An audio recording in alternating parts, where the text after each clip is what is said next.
আপনারা যারা নিয়মিত মনোযোগ দিয়ে জুমার নামাজের খুতবা শোনেন, দেখবেন জুমার নামাজের খুতবা মনোযোগ দিয়ে শুনলে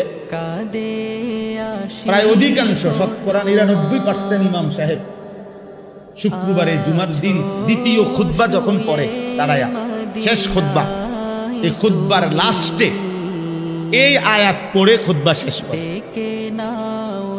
বুঝছেন? এটা মনে দেখবেন, খেয়াল করলেই শুনবেন ইমাম সাহেব এটা পড়ে, ইবাদাল্লাহ রাহিমাকুমুল্লাহ ইন্নাল্লাহা ইয়া'মুরু বিল আদলি ওয়াল ইহসান ওয়া ইতা'i যিল কুরবা ওয়া ইয়ানহা আনিল ফাহশা'i ওয়াল মুনকারি ওয়াল বাগি ইয়া'iযুকুম লা'আল্লাকুম তাযাক্কারুন। এরপরে কয় ফাযকুরুনি আযকুরুকুম ওয়াশকুরুলি ওয়া লা তাকফুরুন। এটা কইলেই মুসল্লি লরে সেরা উঠে বুঝে যে খুতবা কি হয়ে গেছে, শেষ হয়ে গেছে, ঠিক না? এটা বুঝে সব। তাইলে এর অর্থ কি?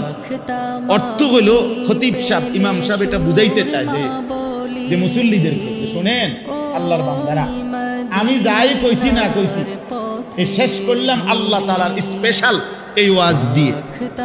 বুঝছেন কিনা? এই জন্য আল্লাহ তাআলার এই বিশেষ ওয়াজের মধ্যে আত্মীয় স্বজনের সহিত উত্তম আচরণ এই কথাটা আছে।